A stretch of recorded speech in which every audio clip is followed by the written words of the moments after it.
Hi hello ನಮಸ್ತೆ welcome to science ಪಾಠಶಾಲೆ. This is Girish Babu.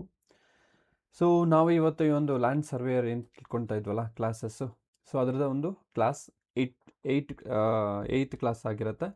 So ಯಾರು ಇನ್ನು ಕ್ಲಾಸಸ್ ನೋಡಿಲ್ಲ 1 to 7, please go to playlist, check ಮಾಡಿ and come back to this video. So many of you sharing the videos and like ಮಾಡ್ತಿದ್ದೀರಾ, thank you so much. So ಈ ರೀತಿ support ಹಂಗೆ ಮುಂದುವರಿಲಿ ಅಂತ ಹೇಳ್ಬಿಟ್ಟು ಈ ಒಂದು ಕ್ಲಾಸ್ನ ಶುರು ಮಾಡ್ತಾ ಹೋಗ್ತೀನಿ. Yes, here it is the first question. ನೋಡಿ, ಇಲ್ಲಿ ಕ್ವಶನ್ ಈ ಥರ ಕೇಳಿದಾರೆ. ನೀವು ಒಂದು ಗೋಡೆ ಕೋಣೆಯಲ್ಲಿ ಒಂದು ಗೋಡೆಗೆ ಬೆನ್ನು ಕೊಟ್ಟು ಕುಳಿತಿದ್ದೀರಿ ಎಂದು ಊಹಿಸಿ. ಇಂದಿನ ಗೋಡೆಯಿಂದ ಮುಂಭಾಗದ ಗೋಡೆಯ ಕಡೆಗೆ ಸಮತಲವಾಗಿ ಚಲಿಸುತ್ತಿರುವ ಎಲೆಕ್ಟ್ರಾನ್ ಕಿರಣವು ಪ್ರಬಲ ಕಾಂತಕ್ಷೇತ್ರ ಪರಿಣಾಮದಿಂದ ಬಲಭಾಗಕ್ಕೆ ವಿಚಲಿತವಾಗುತ್ತೆ. ಹಾಗಾದರೆ ಕಾಂತಕ್ಷೇತ್ರದ ದಿಕ್ಕು ಯಾವುದು ಅಂತ ಕೇಳಿದ್ದಾರೆ. See, imagine that you are sitting in a chamber with your back to one wall. ಅಂದರೆ ನೀವು ಒಂದು ನಿಮ್ಮ ಬ್ಯಾಕ್ನ ಒಂದು ವಾಲ್ಗೆ ಇಟ್ಟು ಕೂತಿದ್ದೀರ. An electron beam moving horizontally from the back wall towards the front wall is deflected by strong magnetic field to your right side. So the direction of magnetic field is to answer this question, you should know the concept. What is the concept behind this question? That is Fleming's left hand rule anta ಕರೀತೀವಿ. Fleming's left hand rule is what exactly this Fleming's left hand rule, ಅದನ್ನ ನೋಡಿಕೊಂಡು ಮತ್ತೆ ವಾಪಸ್ ಇಲ್ಲಿಗೆ ಬರೋಣ. S, so ನೋಡಿ ಇಲ್ಲಿ. So stretch your take your left hand, stretch your thumb, forefinger and middle finger such a way that all these three fingers are perpendicular to each other. ಒಂದಕ್ಕೊಂದು perpendicular ಆಗಿ ಇರಬೇಕು, ಓಕೆನಾ? ಸೊ ಒಂದಕ್ಕೊಂದು ಲಂಬವಾಗಿ ಇರಬೇಕು. ಆವಾಗ thumb shows the direction of force. Forefinger shows the direction of magnetic field and middle finger shows the direction of current. ಹೌದಲ್ವಾ? So ಏನು ಹೇಳುತ್ತೆ ಈ ಒಂದು, ಸೊ ಇದು ಬಂದು ಹೆಬ್ಬೆರಳು ಅಂತ ಕರಿತೀವಲ್ವಾ, ಹೆಬ್ಬೆರಳು.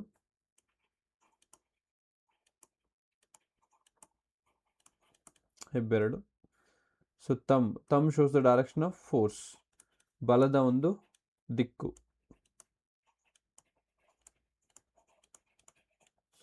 ಓಕೆ, ನೆಕ್ಸ್ಟ್ ಫೋರ್ ಫಿಂಗರ್ ಏನು ತೋರಿಸ್ತದೆ? ಮ್ಯಾಗ್ನೆಟಿಕ್ ಫೀಲ್ಡ್, ಕಾಂತಕ್ಷೇತ್ರದ ದಿಕ್ಕು.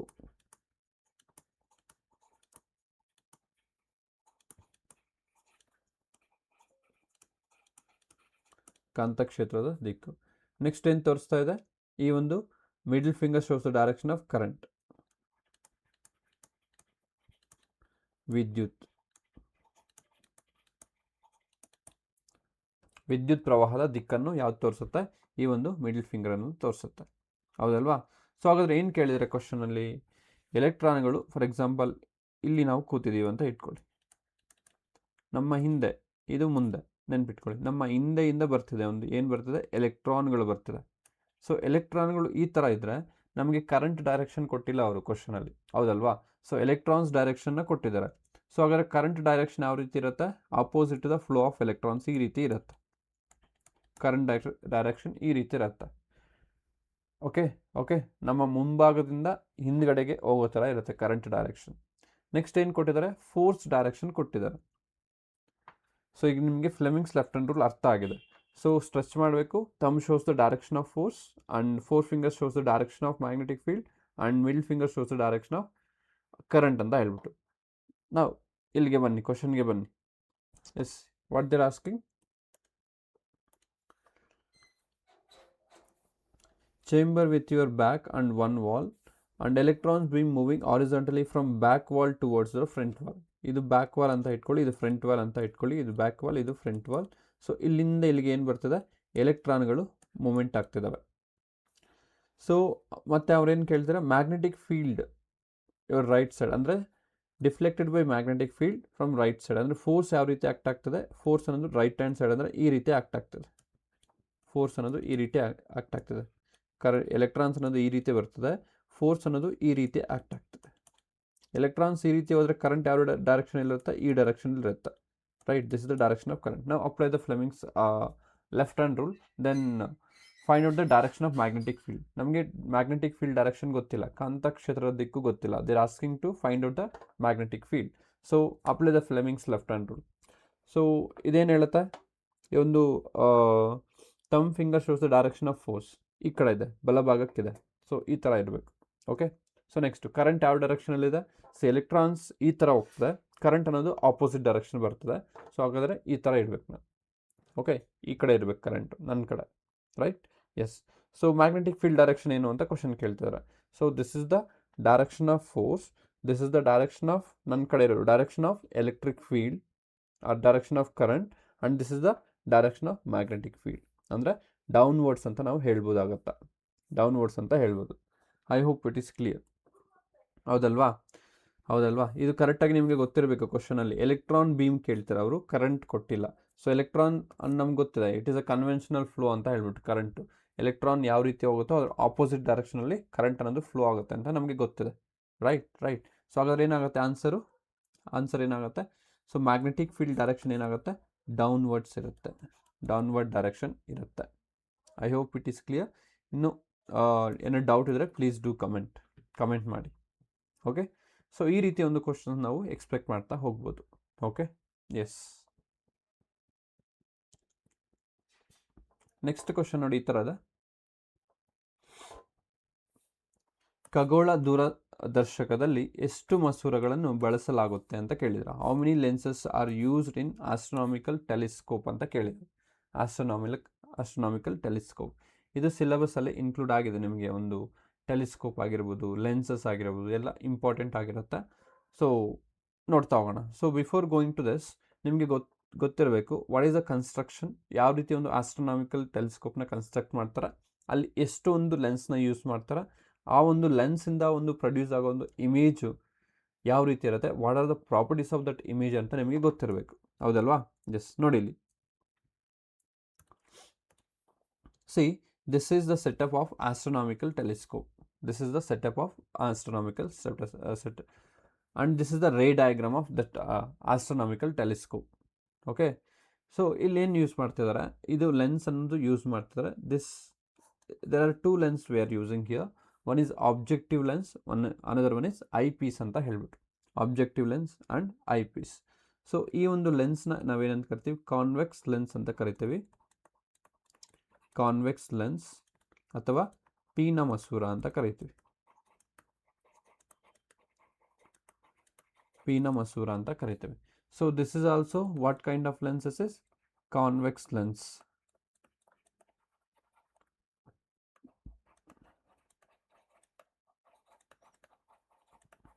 ಪೀನ ಮಸೂರ ನೋಡಿ ಇಲ್ಲಿ ಅವರು ಜಸ್ಟ್ ಏನು ಕೇಳಿದರೆ ಕ್ವಶನಲ್ಲಿ, ಎಷ್ಟು ಒಂದು ಲೆನ್ಸಸ್ನ ಯೂಸ್ ಮಾಡ್ತೀವಿ ಅಂತ ಕೇಳಿದ್ದಾರೆ. ಸೊ ಅದು 2 ಲೆನ್ಸಸ್ ಅಂತ ನಮ್ಗೆ ಗೊತ್ತಾಯಿತು ಈ ಡಯಾಗ್ರಾಮ್ ನೋಡಿದ ತಕ್ಷಣ. ಬಟ್ ಕಾನ್ಸೆಪ್ಟ್ ಸ್ವಲ್ಪ ತಿಳ್ಕೊಳ್ಳೋದಾದರೆ ನೋಡಿ ಇಲ್ಲಿ, ಇದಕ್ಕೆ ನಾವೇನಂತ ಕರಿತೀವಿ? ಆಬ್ಜೆಕ್ಟಿವ್ ಲೆನ್ಸ್ ಅಂತ ಕರಿತೀವಿ. ಇದು ಆಬ್ಜೆಕ್ಟ್ ನಿಯರ್ ಇರುತ್ತೆ, ಆಬ್ಜೆಕ್ಟ್ಗೆ ಹತ್ತಿರದಲ್ಲಿರೋ ಒಂದು ಲೆನ್ಸ್ ಯಾವುದಂದರೆ ಆಬ್ಜೆಕ್ಟಿವ್ ಲೆನ್ಸ್ ಅಂತ ಕರಿತೀವಿ. ಅದಕ್ಕೆ ಇದನ್ನ ಆಬ್ಜೆಕ್ಟಿವ್ ಲೆನ್ಸ್ ಅನ್ನೋದು. ಸೊ ಈ ಒಂದು ಲೆನ್ಸು, ಇನ್ನೊಂದು ಲೆನ್ಸ್ ಇದೆಯಲ್ಲ, ನಮ್ಮ ಒಂದು ಕಣ್ಣಿಗೆ ಯಾರು ಅಬ್ಸರ್ವ್ ಮಾಡ್ತಿದ್ದಾರೆ ವಸ್ತುಗಳನ್ನು, ಅವರ ಕಣ್ಣಿಗೆ ಹತ್ತಿರದಲ್ಲಿರುವ ಒಂದು ಲೆನ್ಸ್ಗೆ ನಾವೇನಂತ ಕರಿತೀವಿ? ಐ ಪೀಸ್ ಅಂತ ಕರಿತೀವಿ. Eyepiece nothing but a lens only. But what kind of lens it is? Convex lens. Here it is also lens, objective lens ಅಂತ ಕರಿತೀವಿ. Right. So it is also convex lens. Okay. ಹಾಗಾದರೆ ನೋಡಿ, ಒಂದು incident rays ಅನ್ನೋದು ಬೇರೆ ಒಂದು ದೂರದಿಂದ ಬರ್ತಿರುತ್ತೆ. ಬಂದಾಗ ಏನಾಗುತ್ತೆ, ಈ ಒಂದು ಕಾನ್ವೆಕ್ಸ್ ಲೆನ್ಸ್ ಮುಖಾಂತರ ಪಾಸ್ ಆಗುತ್ತೆ. ಕಾನ್ವೆಕ್ಸ್ ಲೆನ್ಸ್ ಪ್ರಾಪರ್ಟಿ ನಿಮಗೆ ಗೊತ್ತಿದೆ, it is converging. converging rays, converges the rays ಅಂದರೆ ಕಿರಣಗಳನ್ನು ಏನು ಮಾಡುತ್ತೆ? ಕೇಂದ್ರೀಕರಿಸುತ್ತೆ.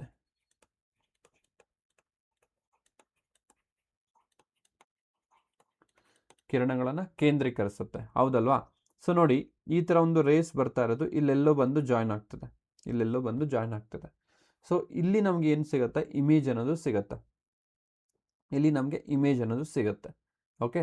ಸೊ ಎಫ್ ಇ ಅಂದರೆ focal length of this eyepiece lens, F O ಅಂದರೆ focal length of this objective lens ಅಂತ ಹೇಳ್ಬಿಟ್ಟು. ಓಕೆ, ಅದು ನೆನ್ಪಿಡಬೇಕು. ನೋಡಿ ಇಲ್ಲಿ ಮತ್ತೆ ಇಲ್ಲಿ ನಮಗೆ ಒಂದು ಇಮೇಜ್ ಅನ್ನೋದು ಸಿಗುತ್ತೆ. ಇಮೇಜ್ ಅನ್ನೋದು ಸಿಗತ್ತೆ. ಈ ಒಂದು ಇಮೇಜ್ ಯಾವ ರೀತಿಯಾಗಿ ಇರುತ್ತೆ, ಇದು ರಿಯಲ್ ಆಗಿರುತ್ತೆ, ರಿಯಲ್ ನೈಜ ಅಂತ ಕರಿತೀವಿ, ನೈಜ, ಮತ್ತು ಇನ್ವರ್ಟೆಡ್ ಆಗಿರುತ್ತೆ, ಅಂದರೆ ತಲೆ ಕೆಳಗಾದ, ರಿಯಲ್ ಆ್ಯಂಡ್ ಇನ್ವರ್ಟೆಡ್ ಇಮೇಜ್ ಆಗಿರುತ್ತೆ, ಆ್ಯಂಡ್ ಡಿಮ್ನಿಷ್ಡ್ ಇಮೇಜ್ ಆಗಿರುತ್ತೆ. ಚಿಕ್ಕದಾದ ಒಂದು ಇಮೇಜ್ ಅನ್ನೋದು ಫಾರ್ಮೇಷನ್ ಆಗುತ್ತೆ ಫ್ರಮ್ ಆಬ್ಜೆಕ್ಟಿವ್ ಲೆನ್ಸ್. ಸೊ ಅದೇ ರೀತಿ ಇನ್ನೊಂದು ಲೆನ್ಸ್ನ ಯೂಸ್ ಮಾಡ್ತೀವಿ. ಇಲ್ಲಿ ನಮಗೆ ಏನು ಇಮೇಜ್ ಸಿಕ್ಕಿದೆಯಲ್ಲ ಇದನ್ನ ಇನ್ನೊಂದು ಒಂದು ಲೆನ್ಸ್ ಮುಖಾಂತರ ಪಾಸ್ ಆಗಲಿಕ್ಕೆ ಬಿಡ್ತೀವಿ ನಾವು. ಅವಾಗ ಏನಾಗುತ್ತೆ, ಈ ರೀತಿ ಒಂದು ರೇಸ್ ಅನ್ನೋದು ಹೋಗುತ್ತೆ. ಈ ಒಂದು ರೇಸ್ನ ನಾವು ಹಿಂದ್ಗಡೆಗೆ ಈ ಥರ ಒಂದು ರೀಟ್ರೇಸ್ ಮಾಡಿದಾಗ, so they are going to meet at one point, here you will get the image, here you will get the final image, ಅಂತಿಮ ಒಂದು ಇಮೇಜ್ ಅನ್ನೋದು ಇಲ್ಲಿ ಸಿಗುತ್ತೆ. ಹಾಗಾದರೆ ಈ ಒಂದು ಅಂತಿಮ ಇಮೇಜ್ದ ಒಂದು ಏನು ಒಂದು ಪ್ರಾಪರ್ಟೀಸ್ ಏನಾಗಿರುತ್ತೆ, it is A virtual, it is A virtual ಅಂದರೆ ಮಿಥ್ಯ ಪ್ರತಿಬಿಂಬ, ಮಿಥ್ಯ ಪ್ರತಿಬಿಂಬ ಆಗಿರುತ್ತೆ. ಅದೇ ರೀತಿ ಇದೇನಾಗಿರುತ್ತೆ, ಇನ್ವರ್ಟೆಡ್ ಆಗಿರುತ್ತೆ, ಇನ್ವರ್ಟೆಡ್ ಅಂದರೆ ತಲೆ ಕೆಳಗಾದ, ತಲೆ ಕೆಳಗಾದ, ಮತ್ತು ಎನ್ಲಾರ್ಜ್ ಇಮೇಜ್ ಸಿಗುತ್ತೆ ನಮಗೆ, ಎನ್ಲಾರ್ಜ್ ಇಮೇಜ್ ಅನ್ನೋದು ಸಿಗುತ್ತಾ ಹೋಗುತ್ತೆ. ಹೌದಲ್ವಾ, ಹೌದಲ್ವಾ. So I hope it is clear. So ಇಲ್ಲಿಂದ ನಾವು ನೋಡಿದಾಗ ನಮಗೆ ಆ ಒಂದು ದೂರದಲ್ಲಿರೋ ಒಂದು ಸ್ಟಾರ್ಸ್ ಆಗಿರ್ಬೋದು, ಬೇರೆ ಏನಾದರೂ ಆಗಿರ್ಬೋದು, ಅದೆಲ್ಲ ಗೊತ್ತಾಗುತ್ತೆ ನಮಗೆ ಎಕ್ಸಾಕ್ಟಾಗಿ from this telescope. Okay, I hope it is clear. So ತುಂಬ ಡೀಟೇಲ್ ಹೋಗಿಲ್ಲ ಅಂದರೆ ನಿಮಗೆ ಏನು ಗೊತ್ತಿರಬೇಕು, ಒಂದು ಆಸ್ಟ್ರೋನಾಮಿಕಲ್ ಟೆಲಿಸ್ಕೋಪಲ್ಲಿ ಯಾವ ಒಂದು ಎಕ್ವಿಪ್ಮೆಂಟ್ ಯೂಸ್ ಮಾಡ್ತೀವಿ ಅಂದರೆ, ಸೊ ಅಥವಾ ಯಾವುದೊಂದು ಆಪ್ಟಿಕಲ್ ಥಿಂಗ್ಸ್ ಯೂಸ್ ಮಾಡ್ತೀವಿ ಅಂದರೆ ಲೆನ್ಸಸ್ನ ಯೂಸ್ ಮಾಡ್ತೀವಿ. ವಾಟ್ ಕೈಂಡ್ ಆಫ್ ಲೆನ್ಸ್ ಅಂತ ಕೇಳ್ತಾರೆ, ಕಾನ್ವೆಕ್ಸ್ ಲೆನ್ಸ್ ಆಗಿರುತ್ತೆ, ಪೀನ ಮಸೂರ ಆಗಿರುತ್ತೆ. ಓಕೆ, ಎಷ್ಟು ಯೂಸ್ ಮಾಡ್ತೀವಿ ಅಂದರೆ 2 ಲೆನ್ಸಸ್ನ ಯೂಸ್ ಮಾಡ್ತೀವಿ ಅಂತ ಕರಿತೀವಿ. ಇಮೇಜ್ ಫಾರ್ಮೇಷನ್ ಗೊತ್ತಿರಬೇಕು, real and inverted from objective lens, virtual and inverted from eyepiece lens ಅಂತ ಗೊತ್ತಿರಬೇಕು. ಓಕೆ, ಫೈನಲ್ ಇಮೇಜ್ ಏನಾಗಿರುತ್ತೆ, ದಟ್ ಈಸ್ ವರ್ಚುವಲ್ ಆಗಿರುತ್ತೆ, ಇನ್ವರ್ಟೆಡ್ ಆಗಿರುತ್ತೆ, ಮತ್ತು ಎನ್ಲಾರ್ಜ್ಡ್ ಇಮೇಜು ಆಗಿರುತ್ತೆ.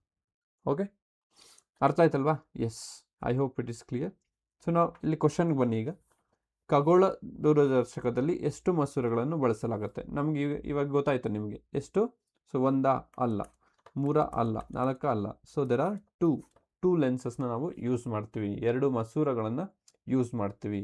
ಎಂಥ ಮಸೂರಗಳಿವು? ಪೀನ ಮಸೂರ,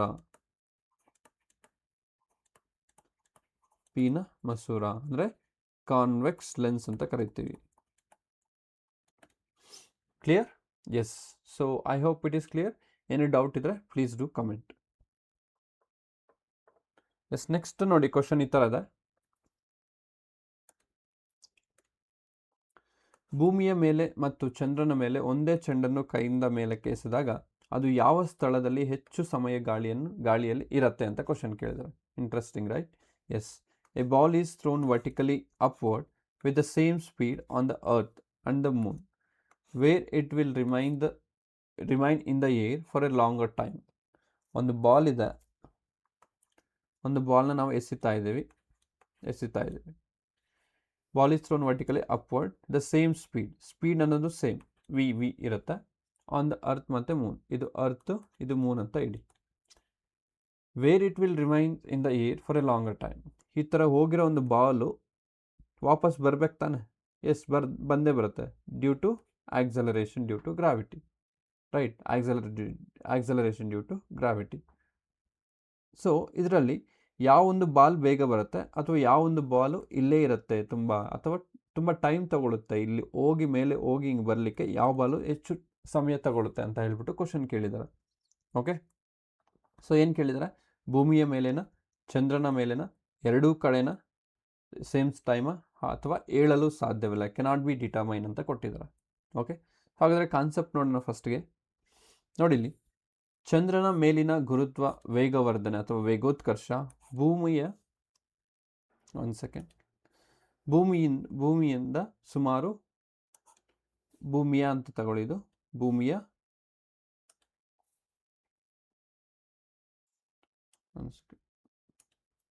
ಭೂಮಿಯ 1/6 ಭಾಗ ಮಾತ್ರ ಇರುತ್ತೆ. ಆದ್ದರಿಂದ ಚೆಂಡಿನ ವೇಗ ನಿಧಾನವಾಗಿ ಕಡಿಮೆ ಆಗ್ತಾ ಹೋಗುತ್ತೆ. ಅದು ಹೆಚ್ಚಿನ ಎತ್ತರವನ್ನು ತಲುಪಿ ನೆಲಕ್ಕೆ ಮರಳಲು ಹೆಚ್ಚು ಸಮಯ ತೆಗೆದುಕೊಳ್ಳುತ್ತೆ. ಅಂದರೆ the acceleration due to gravity on the moon is only about 1/6 of that of the earth. ಅಂದರೆ ಸೊ 1/6 ಅಷ್ಟು ಇರುತ್ತೆ ಯಾವುದ್ರದ್ದು, ಚಂದ್ರನದು. Therefore the ball slow down more gradually, rises the greater height and takes longer time to return ground. So ಇದು CBSE concept ಆಗಿರುತ್ತೆ, ನೆನ್ಪಿಟ್ಕೊಳ್ಳಿ. ಇದು ನಾನು CBSE ಇಂದ ತಗೊಂಡಿದ್ದೆ. ಓಕೆ, ಸೊ ನೋಡಿ ಇಲ್ಲಿ ಅರ್ತ್ ಜಿ ಎಷ್ಟಿದೆ, ಜಿ ಅನ್ನೋದು 9.8 ಮೀಟರ್ ಪರ್ ಸೆಕೆಂಡ್ ಸ್ಕ್ವೇರ್ ಆಗಿರುತ್ತೆ. ಮೂನ್ ಎಷ್ಟಿದೆ, 1.63 into 1.63 metre per second square ಆಗಿರುತ್ತೆ. ಸೊ ಹಾಗೆ ನಾವು ಹೇಳ್ಬೇಕಂದ್ರೆ ಒಂದು ಭೂಮಿಯ ಮೇಲೆ ಒಂದು 60 kg ಇದೆ ಅಂತ ಇಟ್ಕೊಳ್ಳಿ, 60 kg ಅಂತ ಇಟ್ಕೊಳ್ಳಿ. ಸೊ ಅರ್ಥಲ್ಲಿ ಎಷ್ಟಿರುತ್ತೆ, ಅರ್ಥ ಭೂಮಿ ಎರಡು ಒಂದೇ ಅಲ್ವಾ. ಭೂಮಿಯ ಮೇಲೆ ಒಂದು ಆಬ್ಜೆಕ್ಟ್ ಎಷ್ಟು 60 kg ಇದೆ. ಮೂನಲ್ಲಿ ತಗೊಂಡೋದ್ರೆ ಏನಾಗುತ್ತೆ, 1/6 ಆಫ್ ಅರ್ತ್ ಅಲ್ವಾ. ಅರ್ಥಲ್ಲಿ ಎಷ್ಟಿದೆ, 60/6. ಅವಾಗ ಏನಾಗುತ್ತೆ, 10 kg ಅಷ್ಟೇ ಇರುತ್ತೆ. ನೆಕ್ಸ್ಟ್ ಒನ್ ಮೋರ್ ಥಿಂಗ್, ಇಲ್ಲಿ ವೆಯ್ಟ್ ಅನ್ನೋದು ಚೇಂಜ್ ಆಗ್ತಾ ಹೋಗುತ್ತೆ. ವೆಯ್ಟ್ ಅಥವಾ ತೂಕ ಅಂತ ಏನು ಕರಿತೀವಲ್ವಾ, ತೂಕ ಅದೇನಾಗುತ್ತೆ, ಚೇಂಜ್ ಆಗುತ್ತೆ. ನೆಕ್ಸ್ಟ್ ಮಾಸ್ ಅಂತ ಬರುತ್ತೆ, ಮಾಸ್ ರಾಶಿ ಅಂತ ಕರಿತೀವಿ. ರಾಶಿ ರಿಮೈನ್ಸ್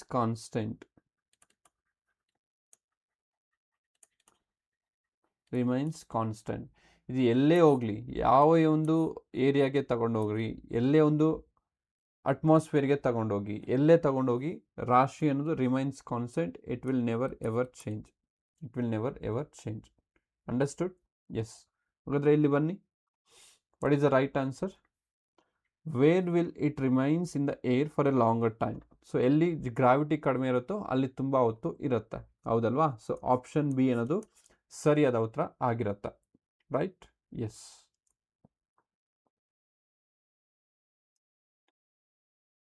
ನೆಕ್ಸ್ಟ್ ಕ್ವಶನ್ ನೋಡಿ, ಈ ಥರ ಇದೆ.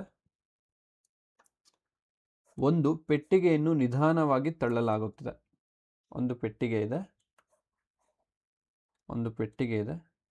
ಇದನ್ನ ಏನು ಮಾಡ್ತಿದ್ದಾರೆ, ನಿಧಾನವಾಗಿ ಈ ಥರ ತಳ್ಳುತ್ತಿದ್ದಾರೆ. ಅದು ಇನ್ನೂ ಚಲಿಸಲಿಕ್ಕೆ ಆರಂಭಿಸಿಲ್ಲ. ತಳ್ತಿದ್ದೀವಿ, still it is maintaining the same position. ಈ ಸಂದರ್ಭದಲ್ಲಿ ಘರ್ಷಣಾ ಬಲದ ಬಗ್ಗೆ ಸರಿಯಾದ ಹೇಳಿಕೆ ಹೇಳಿ ಅಂತ ಕೇಳಿದ್ದಾರೆ. A box is pushed gradually but has not started moving. Which statement is correct about frictional force ಅಂತ ಕೇಳಿದ್ದಾರೆ. ನಿಮಗೆ ಫ್ರಿಕ್ಷನಲ್ ಫೋರ್ಸ್ ಅಂದರೆ ಐಡಿಯಾ ಇರಬೇಕು. ಫ್ರಿಕ್ಷನಲ್ ಘರ್ಷಣೆಯ ಒಂದು ಬಲ ಅಂತ ಕರಿತೀವಿ. ನೋಡೋಣ. ಸೊ ಆಪ್ಷನ್ಸ್ ಏನು ಕೊಟ್ಟಿದ್ದಾರೆ, ಘರ್ಷಣಾ ಬಲ ಶೂನ್ಯವಾಗಿರುತ್ತೆ, ಫ್ರಿಕ್ಷನಲ್ ಫೋರ್ಸ್ ಇಸ್ 0, ಘರ್ಷಣಾ ಬಲವು ಅನ್ವಯಿಸಿದ ಬಲಕ್ಕೆ ಸಮವಾಗಿರುತ್ತೆ, the frictional force is equal to the applied force. Next, ಘರ್ಷಣಾ ಬಲವು ಯಾವಾಗಲೂ 10 ನ್ಯೂಟನ್ ಆಗಿರುತ್ತೆ ಅಂತ ಕೇಳಿದ್ದಾರೆ. Frictional force is always 10 newton. ಘರ್ಷಣಾ ಬಲವು ತೂಕಕ್ಕೆ ಸಮವಾಗಿರುತ್ತೆ, the frictional force is equal to weight ಅಂತ ಹೇಳ್ಬಿಟ್ಟು. Okay, so to answer this question you should have that concept clarity, what exactly is frictional force, which type of frictional force is applying in this ಅಂತ ಹೇಳ್ಬಿಟ್ಟು. Okay, ಹಾಗಾದ್ರೆ frictional force ಅಂದರೆ ಏನು, friction ಅಂದರೆ ಇಲ್ಲಿ ಒಂದು ಆಬ್ಜೆಕ್ಟ್ ಇರುತ್ತೆ ಅಂತ ಇಟ್ಕೊಳ್ಳಿ. ಈ ಒಂದು ಆಬ್ಜೆಕ್ಟು ಮೂವ್ ಆಗ್ತಿರುತ್ತೆ, ಇಲ್ಲಾಂದರೆ ಈ ಒಂದು ಆಬ್ಜೆಕ್ಟು ಅದೇ ಒಂದು ತನ್ನ ಪೊಸಿಷನಲ್ಲೇ ಇರುತ್ತೆ. ಇರಲಿಕ್ಕೆ ಕಾರಣ ಯಾರಪ್ಪ ಅಂದರೆ ದಟ್ ಈಸ್ ಫ್ರಿಕ್ಷನಲ್ ಫೋರ್ಸ್ ಅಂತ ಕರಿತೀವಿ. ಅಲ್ಲಿ ಏನೂ ಘರ್ಷಣೆ ಇಲ್ಲ, ಸರ್ಫೇಸ್ ಕಾಂಟ್ಯಾಕ್ಟ್ ಮಾಡೋ ಒಂದು ಸರ್ಫೇಸು ಮತ್ತು ಆ ಒಂದು ಆಬ್ಜೆಕ್ಟ್ ಸರ್ಫೇಸ್ ನಡುವೆ ಯಾವುದೇ ಒಂದು ಘರ್ಷಣೆ ಇಲ್ಲ ಅಂದರೆ ಅದು ಅಲ್ಲಿ ಒಂದು ಹತ್ರ ನಿಲ್ಲಲಿಕ್ಕೆ ಸಾಧ್ಯ ಇಲ್ಲ. ಅಂಡರ್ಸ್ಟುಡ್? ಸೊ ಈ ಒಂದು ಫ್ರಿಕ್ಷನಲ್ ಫೋರ್ಸ್ ಯಾವಾಗಲೂ acts opposite to the applied force. Applied force ಈ ಥರ ಇದ್ದರೆ ಫ್ರಿಕ್ಷನಲ್ ಫೋರ್ಸ್ ಯಾವಾಗೂ ಆಪೋಸಿಟ್ ಆಗಿ ಇರುತ್ತೆ. ರೈಟ್? ಈ ಒಂದು ಫ್ರಿಕ್ಷನಲ್ ಫೋರ್ಸ್ಗೆ ನಾವು ಒಂದು ಟೈಪ್ಸನ್ನು ನೋಡ್ತಾ ಹೋದರೆ ಏನಪ್ಪ ಇದೆ ಟೈಪ್ಸ್ ಅಂದರೆ, ಸ್ಟ್ಯಾಟಿಕ್ ಫ್ರಿಕ್ಷನ್ ಅಂತ ಇದೆ, ಅಂದರೆ ಕನ್ನಡದಲ್ಲಿ ಸ್ಥಿರ ಘರ್ಷಣೆ ಅಂತ ಕರಿತೀವಿ.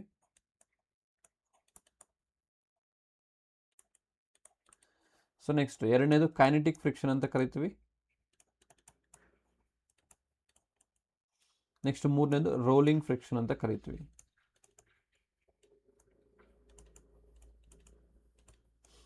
ರೋಲಿಂಗ್ ಫ್ರಿಕ್ಷನ್ ಅಂತ ಬರುತ್ತೆ.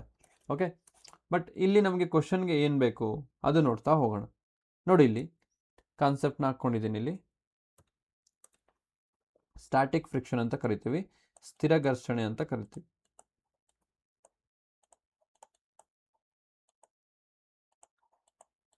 ಸ್ಥಿರ ಘರ್ಷಣೆ ಅಂತ ಹೇಳ್ಬಿಟ್ಟು ಕರಿತೀವಿ. ಸೊ ಇಲ್ಲಿ ನೋಡಿ, ಒಂದು ಆಬ್ಜೆಕ್ಟ್ ಇದೆ, ಇಲ್ಲಿ ಒಂದು ಟೇಬಲ್ ಇದೆ, ಒಂದು ಟೇಬಲ್ ಮೇಲೆ ಒಂದು ಟೇಬಲ್ ಇದೆ, ಒಂದು ಟೇಬಲ್ ಮೇಲೆ ಒಂದು ಬ್ಲಾಕ್ನ ಇಟ್ಟಿದ್ದೀವಿ. ಆ ಬ್ಲಾಕ್ ಮೇಲೆ ಯಾವ ರೀತಿ ಒಂದು ಫೋರ್ಸಸ್ ಆಕ್ಟ್ ಆಗ್ತಿರುತ್ತಂದ್ರೆ, ಈ ಥರ ಒಂದು ಮೇಲೆಗೆ ಲಂಬವಾಗಿ ಯಾವ ಫೋರ್ಸ್ ಇದೆ, ನಾರ್ಮಲ್ ಫೋರ್ಸ್ ಇದೆ. ನಾರ್ಮಲ್ ಫೋರ್ಸ್ ಯಾವಾಗೂ ಒಂದು ಸರ್ಫೇಸ್ಗೆ ಪರ್ಪೆಂಡಿಕ್ಯುಲರ್ ಆಗಿ ಆ್ಯಕ್ಟ್ ಮಾಡ್ತಾ ಇರುತ್ತೆ. ನಾರ್ಮಲ್ ಫೋರ್ಸ್ ಅನ್ನೋದು ಈ ಟೇಬಲ್ ಇಂದ ಈ ಬುಕ್ ಮೇಲೆ ಆ್ಯಕ್ಟ್ ಆಗ್ತಿರೋ ಒಂದು ಬಲ ಆಗಿರುತ್ತೆ.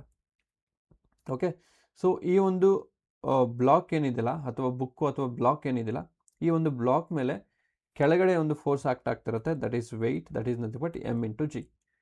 ಸೊ ಗ್ರಾವಿಟೇಷನಲ್ ಫೋರ್ಸ್ ಅಂತ ಕೂಡ ಕರೀಬೋದು ನಾವು. ಓಕೆ, ಸೊ ನೆಕ್ಸ್ಟು ಈ ರೀತಿಯ ಒಂದು ಅಪ್ಲೈಡ್ ಫೋರ್ಸ್ ಅನ್ನೋದು ಆಕ್ಟ್ ಆಗ್ತದೆ.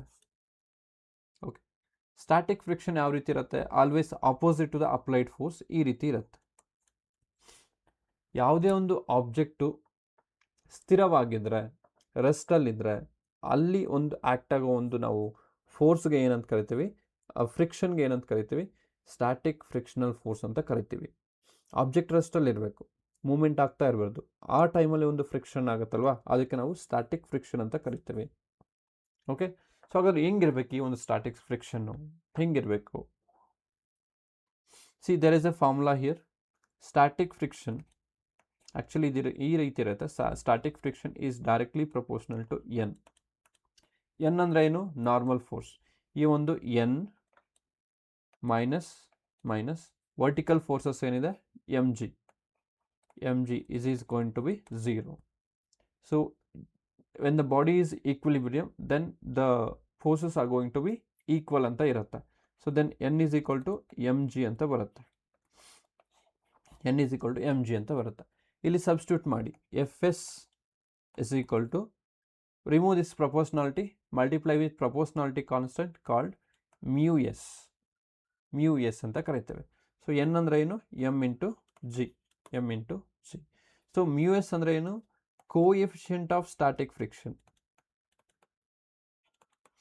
ಕೋಎಫಿಷಿಯಂಟ್ ಆಫ್ ಸ್ಟ್ಯಾಟಿಕ್ ಫ್ರಿಕ್ಷನ್ ಅಂತ ಕರಿತೀವಿ. Coefficient of static friction. ಓಕೆನಾ? ಅರ್ಥ ಆಯ್ತಲ್ವಾ? ಎಸ್. ನೋಡಿ, ಇಲ್ಲಿ ಈ ಒಂದು ಆಬ್ಜೆಕ್ಟು ಮೂವ್ ಆಗಬೇಕಂದ್ರೆ, ಯಾವುದೋ ಒಂದು ಆಬ್ಜೆಕ್ಟು ಮೂವ್ ಆಗಬೇಕಂದ್ರೆ ಈ ಒಂದು ಫ್ರಿಕ್ಷನ್ನ ದಾಟ್ಕೊಂಡು ಹೋಗಬೇಕಾಗತ್ತೆ. ಫ್ರಿಕ್ಷನಲ್ ಫೋರ್ಸ್ನ ದಾಟಿ ಹೋಗಬೇಕಾಗತ್ತೆ. For example so frictional force for example 5 Newton ಇದೆ ಅಂತ ಇಟ್ಕೊಳ್ಳಿ. ಫ್ರಿಕ್ಷನಲ್ ಫೋರ್ಸ್ ಅನ್ನೋದು 5 ನ್ಯೂಟನ್ ಇದೆ ಅಂತ ಇಟ್ಕೊಳ್ಳಿ. ನಾವೊಂದು ಈ ಒಂದು ಬ್ಲಾಕ್ ಮೇಲೆ ಒಂದು 4 ನ್ಯೂಟನ್ನ ಅಪ್ಲೈ ಮಾಡ್ತಿದ್ದೀವಿ. ಮೂವ್ ಆಗತ್ತಾ? ಇಲ್ಲ. ಯಾಕಂದರೆ ಫ್ರಿಕ್ಷನಲ್ ಫೋರ್ಸ್ 5 ಇದೆ, ನಾವು ಅಪ್ಲೈ ಮಾಡ್ತಿರೋ ಫೋರ್ಸು ಫ್ರಿಕ್ಷನಲ್ ಫೋರ್ಸ್ಗಿಂತ ಕಡಿಮೆ ಇದೆ, ಹೌದಲ್ವಾ? ಸೊ ಅದಕ್ಕೆ ಏನಾಗ್ತದೆ? ಇದು ಮೂವ್ ಆಗ್ತಿಲ್ಲ, ಯಾವುದೇ ಒಂದು ಚಲನೆ ಅನ್ನೋದು ಆಗ್ತಿಲ್ಲ. ಸೊ ಹಾಗಾದ್ರೆ ಏನಾಗಬೇಕು? ನೆಕ್ಸ್ಟು ನಾವೊಂದು 5 ನ್ಯೂಟನ್ನ ಹಾಕ್ತೀನಿ, 5 ನ್ಯೂಟನ್ನ ಅಪ್ಲೈ ಮಾಡ್ತೀನಿ ಒಂದು ಬ್ಲಾಕ್ ಮೇಲೆ. ಅವಾಗೇನಾಗುತ್ತೆ? ನಾನು ಏನು ಅಪ್ಲೈ ಮಾಡ್ತಿದ್ದೀನಿ ಆ ಫೋರ್ಸು, ಫ್ರಿಕ್ಷನಲ್ ಫೋರ್ಸು ಎರಡೂ ಈಕ್ವಲ್ ಆಗಿರುತ್ತೆ. ಎಲ್ಲಿ ಒಂದು ಆಬ್ಜೆಕ್ಟ್ ಅಥವಾ ಒಂದು ಬ್ಲಾಕ್ ಏನದು, ಅದು ಎಲ್ಲಿ ಚಲಿಸೋದಕ್ಕೆ ಸಾಧ್ಯ ಇಲ್ಲ. ಯಾಕಂದರೆ applied force is equal to the frictional force, opposing force ಅಲ್ವಾ? ಸೊ ಆ ಕಡೆಯಿಂದ ಒಂದು 100 ಜನ ಒಂದು 100 ನ್ಯೂಟನ್ನ ಫೋರ್ಸ್ ಅಪ್ಲೈ ಮಾಡ್ತಿದ್ದಾರೆ, ನಾನು ಈ ಕಡೆಯಿಂದ 100 ಫೋರ್ಸ್ ಅಪ್ಲೈ ಮಾಡ್ತಿದ್ದೀನಿ. ಅವಾಗೇನಾಗುತ್ತೆ? ಫೋರ್ಸ್ ಅನ್ನೋದು ಬ್ಯಾಲೆನ್ಸ್ ಆಗುತ್ತೆ, ಎಲ್ಲೂ ಮೂವ್ ಆಗೋದಿಲ್ಲ. ಅದೇ ರೀತಿ ನಾನು ಏನಾದರೂ ಈ ಒಂದು 6 ನ್ಯೂಟನ್ ಅಪ್ಲೈ ಮಾಡಿದ್ರೆ, then the body is going to start moving. ಅರ್ಥ ಆಯ್ತಲ್ವಾ? ಹಾಗಾದ್ರೆ ಕಂಡೀಷನ್ ಬರೀಬೋದಾ? fs is less than or equal to mu s into mg. Okay, ಅರ್ಥ ಆಯ್ತಲ್ವಾ? ಸೊ ಯಾವಾಗ ಒಂದು ಸ್ಟ್ಯಾಟಿಕ್ ಫ್ರಿಕ್ಷನ್ ಅನ್ನೋದು ಇರುತ್ತೆ ಅಂದರೆ, ನಾವೇನು ಅಪ್ಲೈ ಮಾಡ್ತೀವಲ್ಲ ಆ ಫೋರ್ಸು ಏನಿರಬೇಕು? Equal or less than frictional force ಇರಬೇಕು. ಅವಾಗ ಅಷ್ಟೇ ಬಾಡಿ ರೆಸ್ಟಲ್ಲಿರುತ್ತೆ. ಸ್ವಲ್ಪ ಜಾಸ್ತಿ ಆಯ್ತಂದರೆ ಅದು ಮೂವ್ ಆಗಲಿಕ್ಕೆ ಸ್ಟಾರ್ಟ್ ಆಗಿಬಿಡುತ್ತೆ. ಐ ಹೋಪ್ ನಿಮಗೆ ಕ್ಲಿಯರ್ ಆಯಿತು ಅನಿಸುತ್ತೆ. ಏನೋ ಡೌಟ್ ಇದ್ದರೆ ಪ್ಲೀಸ್ ಡೂ ಕಮೆಂಟ್ ಮಾಡಿ, ಡೆಫಿನೆಟ್ಲಿ ವಿಲ್ ಡಿಸ್ಕಸ್ ಇಟ್. ಏನಿಲ್ಲ, ಸ್ಟ್ಯಾಟಿಕ್ ಫ್ರಿಕ್ಷನ್ ಅಂದರೆ ಏನು, ಸ್ಥಿರ ಘರ್ಷಣೆ ಅಂತ ಕರಿತೀವಿ. ಆಬ್ಜೆಕ್ಟು ಸ್ಥಿರವಾಗಿದೆ, ಎಲ್ಲೂ ಚಲಿಸ್ತಾ ಇಲ್ಲ, ಒಂದೇ ಹತ್ರ ಇದೆ. ಆ ಒಂದು ಆಬ್ಜೆಕ್ಟ್ ನಡುವೆ ಮತ್ತು ಒಂದು ಟೇಬಲ್ ನಡುವೆ ಒಂದು ಘರ್ಷಣೆ ಇರುತ್ತೆ, ಅದು ಸ್ಥಿರ ಘರ್ಷಣೆ ಅಂತ ಕರಿತೀವಿ. ಹೌದಲ್ವಾ? ಎಸ್. ಅದು ಸ್ಥಿರ ಘರ್ಷಣೆಯಲ್ಲಿರೋದು ಮೂವ್ಮೆಂಟ್ ಆಗಬೇಕಂದ್ರೆ ಏನು, ಎಕ್ಸ್ಟರ್ನಲ್ ಫೋರ್ಸ್ ಬೇಕು. ಆ ಫ್ರಿಕ್ಷನ್ಗಿಂತ ಜಾಸ್ತಿ ಎಕ್ಸ್ಟರ್ನಲ್ ಫೋರ್ಸ್ ಬಂದರೆ ಅದು ಮೂವ್ ಆಗಲಿಕ್ಕೆ ಸ್ಟಾರ್ಟ್ ಆಗುತ್ತೆ.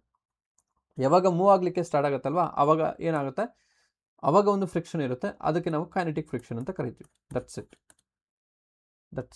ರೈಟ್? ಎಸ್. ಸೊ ಈಗ ಕ್ವಶನ್ಗೆ ಬನ್ನಿ. ಘರ್ಷಣಾ ಬಲ ಶೂನ್ಯವಾಗಿರುತ್ತಾ? ಇಲ್ಲ, ಘರ್ಷಣಾ ಬಲ ಶೂನ್ಯ ಆಗಲಿಕ್ಕೆ ಸಾಧ್ಯ ಇಲ್ಲ. ಫ್ರಿಕ್ಷನಲ್ ಫೋರ್ಸ್ ಅನ್ನೋದು 0 ಇರಲ್ಲ. ಫ್ರಿಕ್ಷನಲ್ ಫೋರ್ಸ್ 0 ಇದ್ದರೆ ಏನಾಗುತ್ತೆ, ತುಂಬ ಸ್ಪೀಡಾಗಿ ಹೋಗ್ತಾ ಇರುತ್ತೆ, ಕೈನೆಟಿಕ್ ಫ್ರಿಕ್ಷನ್ ಆಗುತ್ತೆ ಅದು. ನೆಕ್ಸ್ಟ್, ಘರ್ಷಣಾ ಬಲ ಅನ್ವಯಿಸಿದ ಬಲಕ್ಕೆ ಸಮವಾಗಿರುತ್ತಾ? The frictional force is equal to the applied force. ನೋಡ್ತಾ ಹೋಗೋಣ ಬೇರೆ ಆಪ್ಷನ್ಸು. ಘರ್ಷಣಾ ಬಲವು ಯಾವಾಗೂ 10 ನ್ಯೂಟನ್. 10 ನ್ಯೂಟನ್ ಆಗಲಿಕ್ಕೆ ಸಾಧ್ಯ ಇಲ್ಲ, ಇದು ಎಷ್ಟಾದರೂ ಇರ್ಬೋದು. ಘರ್ಷಣಾ ಬಲವು ತೂಕಕ್ಕೆ ಸಮವಾಗಿರುತ್ತೆ. ಇಲ್ಲ, ತೂಕ ಬೇರೆ, ಘರ್ಷಣಾ ಬಲ ಬೇರೆ. ಸೊ ಹಾಗಾದ್ರೆ ಸೊ ಆಪ್ಷನ್ ಸರಿಯಾದ ಉತ್ತರ ಯಾವುದಪ್ಪ ಅಂದರೆ ಆಪ್ಷನ್ ಬಿ ಆಗಿರುತ್ತೆ. ಘರ್ಷಣಾ ಬಲವು ಅನ್ವಯಿಸಿದ ಬಲಕ್ಕೆ ಸಮವಾಗಿರುತ್ತೆ. ಅಂದರೆ ಈ ಒಂದು ಫ್ರಿಕ್ಷನಲ್ ಫೋರ್ಸ್ ಏನಿದೆಯಲ್ಲ, ಈ ಫೋರ್ಸು, ಫ್ರಿಕ್ಷನಲ್ ಫೋರ್ಸ್ ಅಂದರೆ ಈ ರೀತಿ ಆ್ಯಕ್ಟ್ ಆಗುತ್ತೆ. Frictional force is equal to the applied force. So the frictional force is equal to the applied force. ಯಾವಾಗಂದರೆ a box is pushed gradually, but push ಮಾಡ್ತಾ ಇದ್ದೀವಿ, but ಅದು ಮೂವ್ ಆಗ್ತಿಲ್ಲ, but is has not started moving. ಇದು less than or equal to ಅಂತ ಕೂಡ ಹೇಳ್ಬೋದು, ಅಥವಾ ಇಲ್ಲಿ ಕೊಟ್ಟಿರೋ ಆಪ್ಷನ್ಸ್ ಪ್ರಕಾರ ನಮಗೆ ಈಕ್ವಲ್ ಅಷ್ಟೇ ಇದೆ. ಯಾವಾಗಲೂ ಅನ್ವಯಿಸಿದ ಬಲಕ್ಕೆ ಸಮವಾಗಿರುತ್ತೆ. ನಾನು ಪುಷ್ ಮಾಡ್ತಾ ಇದ್ದೀನಿ, ಅದು ಹೋಗ್ತಿಲ್ಲ, ನಾನು ಪುಷ್ ಮಾಡೋ ಬಲ, ಅದು ಒಂದು ಅಪೋಸ್ ಮಾಡ್ತಾ ಇರೋ ಬಲ ಸೇಮ್ ಇರುತ್ತೆ ಅಂತ ಹೇಳ್ಬಿಟ್ಟು ಇಲ್ಲಿ ಕೇಳ್ತಾರೆ. ಆಪ್ಷನ್ ಬಿ ಅನ್ನೋದು ಸರಿಯಾದ ಉತ್ತರ ಆಗಿರುತ್ತೆ. ಕರೆಕ್ಟಾಗಿ ಓದಿ ಕ್ವಶನ್, ಆಯಿತಾ? ಎಸ್. ಸೊ ನೋಡಿ, ಈ ಒಂದು ಆ ಕ್ವಶನ್ಸ್ ಎಲ್ಲ ಸ್ವಲ್ಪ ಚಾಲೆಂಜಿಂಗ್ ಆಗಿರುತ್ತೆ. ಸೊ ನೀವು ಹೇಳಿದ್ರಿ ಸ್ವಲ್ಪ ಚಾಲೆಂಜ್ ಆಗಿರೋ ಒಂದು ಕ್ವಶನ್ಸ್ನ ತಗೊಳ್ಳಿ ಅಂತ ಹೇಳಿದ್ರಿ. ಎಲ್ಲ ನಾನು ಚಾಲೆಂಜ್ ಆಗಿರೋ ಒಂದು ಕ್ವಶನ್ಸೇ ತೊಗೊಂಡ್ರೆ, some people are like those are lagging with concept ಆಗಿರ್ಬೋದು, ಅಥವಾ ಸ್ವಲ್ಪ ಒಂದು ಈ ಥರ ಹೋದರೆ ಅದು ಸ್ವಲ್ಪ ಹೈ ಮಟ್ಟಕ್ಕೆ ಹೋಗ್ಬಿಟ್ಟು ಇದೆಲ್ಲ ನಮಗೆ ಬೇಡ, ಅಷ್ಟು ಎಲ್ಲ ಕೇಳಲ್ಲ ಎಕ್ಸಾಮಲ್ಲಿ ಅಂತ ಹೇಳ್ಬಿಟ್ಟು ಯಾರೂ ನೋಡೋದಿಲ್ಲ. ನಾನು ಎಲ್ಲ ಮಿಕ್ಸ್ ತೊಗೊಳ್ತೀನಿ, ಎಲ್ಲ questions, concept as well as high level and medium level and low level, ಎಲ್ಲ ಕ್ವಶನ್ಸ್ನ ಮಿಕ್ಸ್ ತಗೊಂಡು ವಿಲ್ ಡಿಸ್ಕಸ್ ಮಾಡ್ತಾ ಹೋಗೋಣ. ಓಕೆ, ಅರ್ಥ ಆಯ್ತಲ್ವಾ? ಎಸ್. ಅಫ್ಕೋರ್ಸ್ ಕೆಲವರಿಗೆಲ್ಲ ಇನ್ನೂ ತುಂಬ ಹೈ ಲೆವೆಲ್ ಬೇಕಾಗುತ್ತೆ, ಬಟ್ ಎಲ್ಲ ಕ್ವಶನ್ಸು ಅದೇ ರೀತಿ ಅಂದರೆ ನೋಡೋರು ಬೇಕಲ್ವಾ ಮತ್ತೆ? Yes. I hope it is clear. Next question ನೋಡಿ, ಈ ಥರದ ರೋಧಶೀಲತೆಯ SI ಏಕಮಾನ ಏನು ಅಂತ ಕೇಳಿದ್ದಾರೆ. What is the unit for resistivity ಅಂತ ಕೇಳಿದ್ದಾರೆ, ರೈಟ್? ಸೊ ಏನಪ್ಪ ಈ ಒಂದು ರೆಸಿಸ್ಟಿವಿಟಿಗೆ ಯೂನಿಟ್? ಓಮ್ ಅಂತ ಕೊಟ್ಟಿದ್ದಾರೆ, volt, watt and ohm metre ಅಂತ ಕೊಟ್ಟಿದ್ದಾರೆ. Ohm, volt, watt and ohm metre ಅಂತ ಕೊಟ್ಟಿದ್ದಾರೆ. ಓಮ್ ಅನ್ನೋದು ಯಾವುದ್ರದ್ದು ಒಂದು ಯೂನಿಟ್ ಆಗಿರುತ್ತೆ, ರೆಸಿಸ್ಟೆನ್ಸ್ದಾಗಿರುತ್ತೆ, ರೋಧ ಅಂತ ಕರಿತೀವಿ. ನೆಕ್ಸ್ಟ್ ವೋಲ್ಟ್ ಅನ್ನೋದು ವೋಲ್ಟೇಜ್ದಾಗಿರುತ್ತೆ, ವಿಭವಾಂತರ.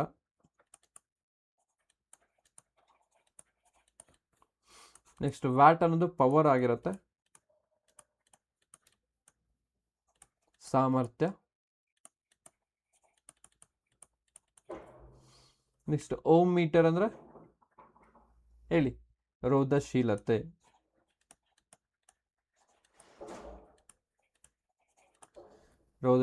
ರೆಸಿಸ್ಟಿವಿಟಿ ಅಂತ ಕರಿತೀವಿ. ಇನ್ನೊಂದು ಹೆಸರು ಏನಪ್ಪ ಅಂದರೆ ರೋಧಶೀಲತೆಗೆ ಸ್ಪೆಸಿಫಿಕ್ ರೆಸಿಸ್ಟೆನ್ಸ್ ಆಗಿರುತ್ತೆ.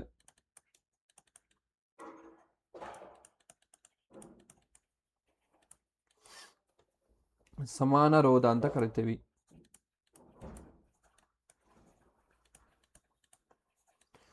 ಒನ್ ಆರ್ ಟು ಏನಾದರೂ ಕ್ವಶನ್ಸ್ ಈ ಥರ ರಿಪೀಟ್ ಆಗಿದೆ, ಐ ಥಿಂಕ್ ಇದು ರಿಪೀಟ್ ಆಗಿದೆ ಅನಿಸುತ್ತೆ. ರಿಪೀಟ್ ಆಗಿದ್ರೆ ನಾನು I'll check it in the next class. ಪರವಾಗಿಲ್ಲ, ನಿಮಗೆ ಪ್ರಾಕ್ಟೀಸ್ ಆಗಲಿ, ರೈಟ್? ಪ್ರಾಕ್ಟೀಸ್ ಆಗಲಿ. ಸಮಾನ ರೋಧ ಅಂತ ಕರಿತೀವಿ. ಸೊ ಯಾವ ರೀತಿ ಒಂದು ರೋಧಶೀಲತೆ ಅಂದರೆ rho is equal to RA/L ಆಗಿರುತ್ತೆ. ಸೊ ಆರ್ ಅಂದರೆ ಎಷ್ಟು? ಓಮ್ ಆಗಿರುತ್ತೆ, ಏರಿಯಾ ಅಂದರೆ ಮೀಟರ್ ಸ್ಕ್ವೇರ್, ಸೊ ಎಲ್ ಅಂದರೆ ಮೀಟರ್ ಆಗಿರುತ್ತೆ. So metre get cancel, it is going to be ohm metre ಆಗಿರುತ್ತೆ, ರೈಟ್? ಓಮ್ ಮೀಟರ್ ಆಗಿರುತ್ತೆ, ನೆನ್ಪಿಟ್ಕೊಳ್ಳಿ. ನೆಕ್ಸ್ಟ್ ಕ್ವಶನ್ ನೋಡಿ ಈ ಥರ ಇದೆ. Try to answer it.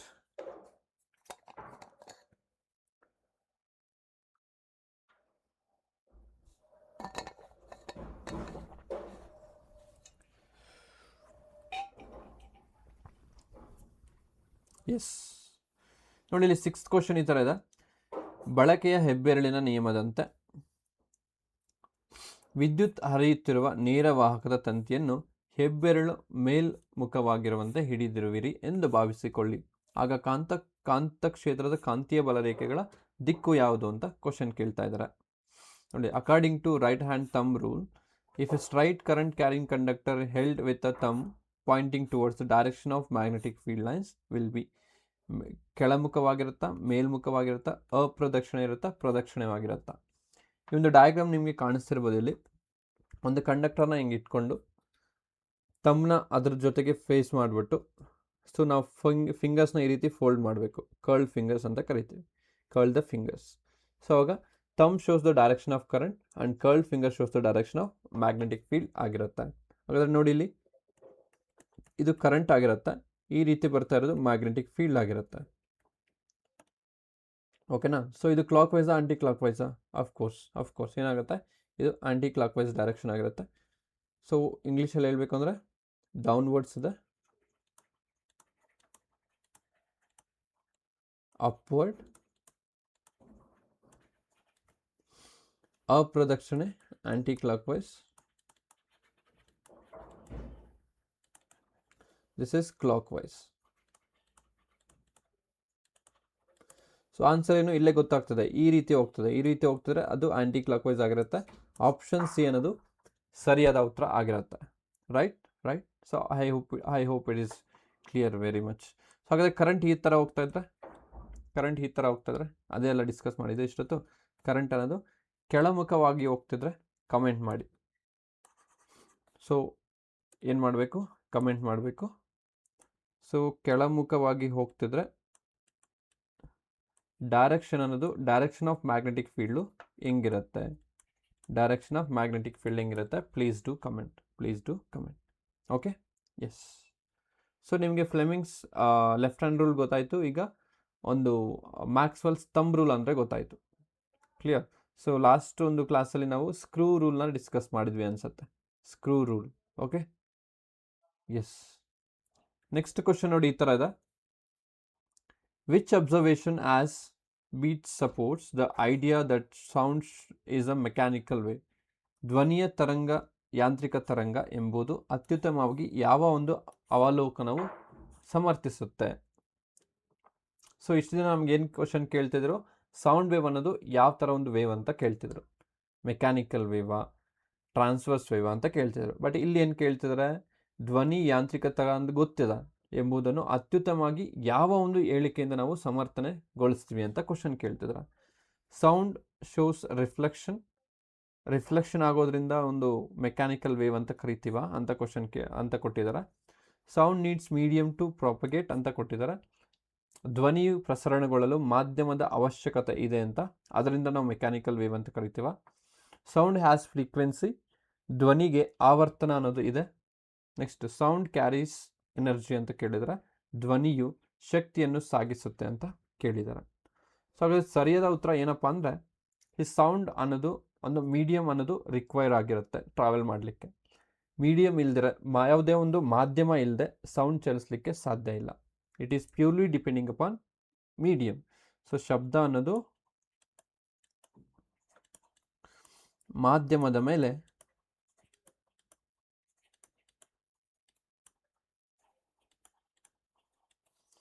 ಅವಲಂಬನೆ ಆಗಿದೆ.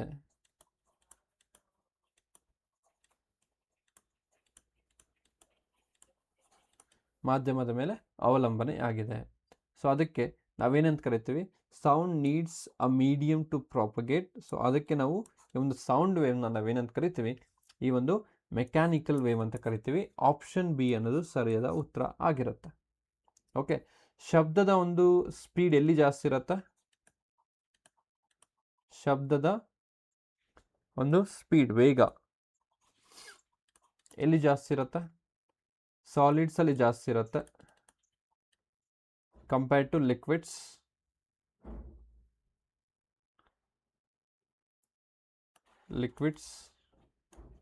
ಮತ್ತೆ ಗ್ಯಾಸ್. ಇನ್ನೊಂದು ವಿಷಯ ಏನಂದ್ರೆ, ನಿರ್ವಾತದಲ್ಲಿ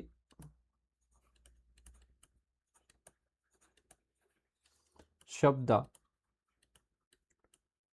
ಚಲಿಸುವುದಿಲ್ಲ.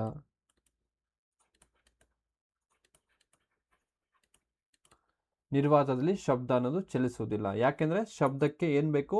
ಒಂದು ಮೀಡಿಯಂ ಅನ್ನೋದು ಬೇಕು, ಮಾಧ್ಯಮ ಅನ್ನೋದು ಬೇಕಾಗತ್ತೆ. ಅದಕ್ಕೆ ಅದು ಚಲಿಸೋದಕ್ಕೆ ಸಾಧ್ಯ ಇಲ್ಲ. Clear?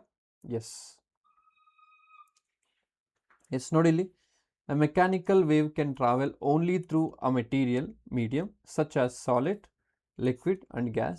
Sound cannot travel through vacuum. Therefore, the fact that sound requires medium proves that mechanical wave, ಆ ಸೌಂಡ್ ವೇವ್ ಅನ್ನೋದು ಒಂದು ಮೀಡಿಯಂ ಅನ್ನೋದು ಬೇಕು. ಅದರಿಂದ ನಮಗೆ ಪ್ರೂವ್ ಆಗುತ್ತೆ ಸೌಂಡ್ ಅನ್ನೋದು ಒಂದು ಮೆಕ್ಯಾನಿಕಲ್ ವೇವ್ ಅಂತ ಹೇಳ್ಬಿಟ್ಟು. ಯಾಂತ್ರಿಕ ತರಂಗಗಳು ಘನ, ದ್ರವ ಮತ್ತು ಅನಿಲಗಳಂತಹ ಮಾಧ್ಯಮದಲ್ಲಿ ಮಾತ್ರ ಚಲಿಸುತ್ತವೆ.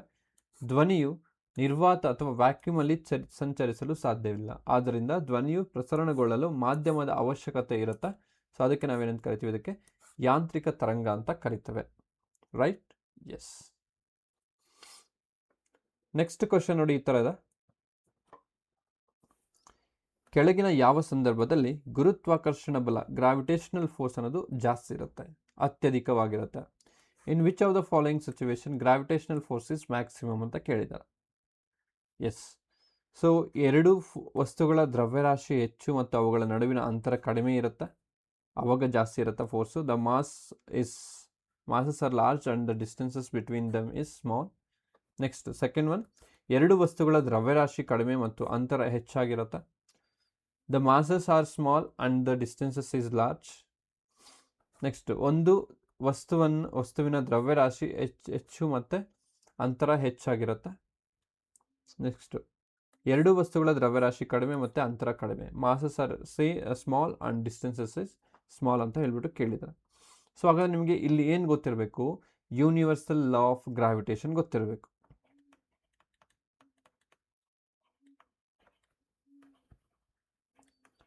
Universal law of gravitation. One second, I'll take universal law of gravitation. ಏನು ಹೇಳುತ್ತೆ ಈ ಒಂದು universal law of gravitation? Any idea? ಏನು ಹೇಳುತ್ತೆ ಈ ಒಂದು ಯೂನಿವರ್ಸಲ್ ಲಾ ಆಫ್ ಗ್ರಾವಿಟೇಷನ್ ಅನ್ನೋದು?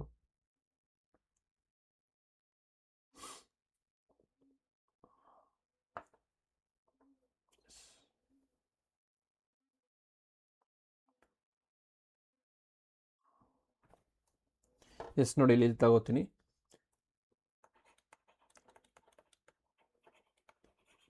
Universal law of gravitation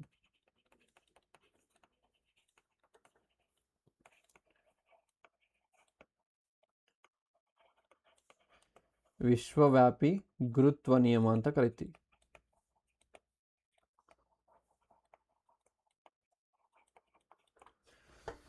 so ಈ ಒಂದು ವಿಶ್ವವ್ಯಾಪಿ ಗುರುತ್ವ ನಿಯಮ ಫೋರ್ಸ್ ಬಗ್ಗೆ ಮಾತಾಡುತ್ತೆ. ಯಾವ ಫೋರ್ಸ್ ಬಗ್ಗೆ? ಗ್ರಾವಿಟೇಷನಲ್ ಫೋರ್ಸ್ ಬಗ್ಗೆ. ಓಕೆ, ಸೊ ಏನು ಹೇಳುತ್ತೆ? Force is directly proportional to masses, product of their masses. Force is inversely proportional to square of distance between them ಅಂತ ಹೇಳ್ಬಿಟ್ಟು. ಇಲ್ಲೊಂದು ಆಬ್ಜೆಕ್ಟ್ ಇದೆ, ಇಲ್ಲೊಂದು ಆಬ್ಜೆಕ್ಟ್ ಇದೆ. ಸೊ ಇದು ಮಾಸ್ m1 ಇರುತ್ತೆ, ಮಾಸ್ m2 ಇರುತ್ತೆ. ಸೊ ಈಗ ಇವು ಎರಡರ ನಡುವೆ ಒಂದು ಫೋರ್ಸ್, ಗ್ರಾವಿಟೇಷನಲ್ ಫೋರ್ಸ್ ಯಾವ ಥರ ಇರುತ್ತೆ ಅಂದರೆ, ಸೊ ಇದರ ಒಂದು ಪ್ರಾಡಕ್ಟ್ಗೆ ನೇರ ಅನುಪಾತದಲ್ಲಿರುತ್ತೆ. ಕ್ಲಿಯರ್. ಸೊ ಮತ್ತೆ ಒಂದು ಡಿಸ್ಟೆನ್ಸ್ಗೆ ವಿಲೋಮ ಅನುಪಾತದಲ್ಲಿರುತ್ತೆ. ಅಂತರದ ಒಂದು ಘಾತಕ್ಕೆ ಸ್ಕ್ವೇರ್ಗೆ ವಿಲೋಮ ಅನುಪಾತದಲ್ಲಿರುತ್ತೆ. ಅಂದರೆ ಮಾಸ್ ಅನ್ನೋದು ಜಾಸ್ತಿ ಇದ್ದರೆ ಫೋರ್ಸ್ ಅನ್ನೋದು ಜಾಸ್ತಿ ಇರುತ್ತೆ. ಸೊ ಡಿಸ್ಟೆನ್ಸ್ ಅನ್ನೋದು ಜಾಸ್ತಿ ಇದ್ದರೆ ಫೋರ್ಸ್ ಅನ್ನೋದು ಕಡಿಮೆ ಆಗ್ತಾ ಹೋಗುತ್ತೆ ಅಂತ ಹೇಳ್ತಾರೆ. ಓಕೆ, ಓಕೆ, ಇವು ಎರಡನ್ನೂ ನಾವು ಒಂದು ಬರೆದಾಗ ಏನಾಗುತ್ತೆ, so F is proportional to m1 m2 by r² ಅಂತ ಬರುತ್ತೆ. ಹಾಗಾದರೆ ಈ ಒಂದು ಪ್ರಪೋರ್ಷನಾಲಿಟಿ ಕಾನ್ಸ್ಟೆಂಟ್ ನಾವು ರಿಮೂವ್ ಮಾಡಿದಾಗ we have to multiply with proportionality constant. ಪ್ರಪೋರ್ಷನಾಲಿಟಿನ ರಿಮೂವ್ ಮಾಡಿದಾಗ so it is going to be g m1 m2 by r² ಆಗಿರುತ್ತೆ. ಏನಂದರೆ g ಅಂದರೆ ಏನು? g ಅಂದರೆ ಗ್ರಾವಿಟೇಷನಲ್ ಕಾನ್ಸ್ಟೆಂಟ್ ಆಗಿರುತ್ತೆ, ಯೂನಿವರ್ಸಲ್ ಗ್ರಾವಿಟೇಷನಲ್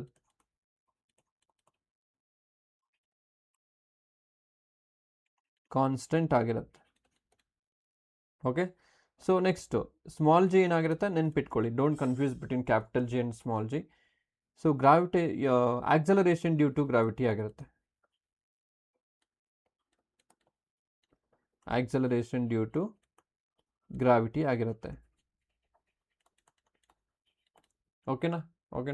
ಸೊ ಇಲ್ಲಿ ಕರೆಕ್ಟಾಗಿ ನೆನ್ಪಿಟ್ಕೊಳ್ಳಿ, ಅವ್ರು ಏನು ಕೇಳ್ತಿದ್ದಾರೆ ಕ್ವಶನಲ್ಲಿ. ನಿಮಗೆ ಇಷ್ಟು ಗೊತ್ತಿದ್ರೆ ನಿಮಗೆ ಕ್ವಶನ್ನ ಆನ್ಸರ್ ಮಾಡ್ಬೋದಾಗುತ್ತೆ. ನೋಡಿ, ಇಲ್ಲಿ ಎರಡು ವಸ್ತುಗಳ ದ್ರವ್ಯರಾಶಿ ಹೆಚ್ಚು ಮತ್ತು ಅವುಗಳ ಅಂತರ ಕಡಿಮೆ ಇರಬೇಕು. ನೆಕ್ಸ್ಟು ಎರಡು ವಸ್ತುಗಳ ದ್ರವ್ಯರಾಶಿ ಕಡಿಮೆ, ಅಂತರ ಹೆಚ್ಚಿರಬೇಕು. ಅಂತರ ಹೆಚ್ಚಿದ್ರೆ, ಡಿಸ್ಟೆನ್ಸ್ ಜಾಸ್ತಿ ಇದ್ದರೆ ಫೋರ್ಸ್ ಅನ್ನೋದು ಕಡಿಮೆ ಆಗ್ತಾ, ಇನ್ವರ್ಸ್ಲಿ ಪ್ರಪೋರ್ಷನಲ್.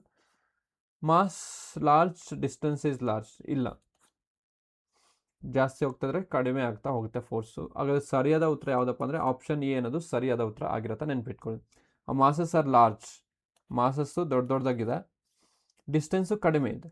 ಡಿಸ್ಟೆನ್ಸು ಕಡಿಮೆ ಇದ್ದರೆ ಏನಾಗುತ್ತೆ, ಫೋರ್ಸ್ ಅನ್ನೋದು ಜಾಸ್ತಿ ಇರುತ್ತೆ. I hope it is clear. Yes. Next question ನೋಡಿ, ಈ ಥರ ಇದೆ. If 30 compressions pass a point in 6 seconds, the frequency is 6 ಸೆಕೆಂಡುಗಳಲ್ಲಿ 30 ಸಂಕುಚನಗಳು, ಕಂಪ್ರೆಷನ್ಸ್ ಅಂತ ಕರಿತೀವಿ, ಒಂದು ಬಿಂದುವನ್ನು ದಾಟಿದರೆ ಆವರ್ತನ ಎಷ್ಟು, ಫ್ರೀಕ್ವೆನ್ಸಿ ಎಷ್ಟು ಅಂತ ಕ್ವಶನ್ ಕೇಳಿದ್ದಾರೆ. ಸೊ ಏನು ಕೊಟ್ಟಿದ್ದಾರೆ, 30 ಕಂಪ್ರೆಷನ್ ಕೊಟ್ಟಿದ್ದಾರೆ. ಎಷ್ಟು ಟೈಮ್ ಎಷ್ಟು ಕೊಟ್ಟಿದ್ದಾರೆ, 6 ಸೆಕೆಂಡ್ ಕೊಟ್ಟಿದ್ದಾರೆ. ಏನು ಕೇಳ್ತಿದ್ದಾರೆ, ಫ್ರೀಕ್ವೆನ್ಸಿ ಕೇಳ್ತಿದ್ದಾರೆ. Frequency is question mark. Frequency ಅಂದರೆ ನಮಗೆ ಫಾರ್ಮುಲಾ ಗೊತ್ತಿದೆ, number of oscillations or number of compressions per unit time ಅಂತ ಹೇಳ್ಬಿಟ್ಟು ನಮಗೆ ಗೊತ್ತಿದೆ, ಇದು ಫಾರ್ಮುಲಾ. ಓಕೆ, ಸೊ ಹಾಗಾದರೆ ಆನ್ಸರ್ಸ್ ಏನು ಕೊಟ್ಟಿದ್ದಾರೆ, 6 ಕೊಟ್ಟಿದ್ದಾರೆ. ನೋಡಿ, ಇಲ್ಲಿ ಫಾರ್ಮುಲಾ ಈ ಥರ ಇದೆ. ನಂಬರ್ ಆಫ್ ಕಂಪ್ರೆಷನ್ ಅಂದರೆ ಸಂಕುಚನಗಳ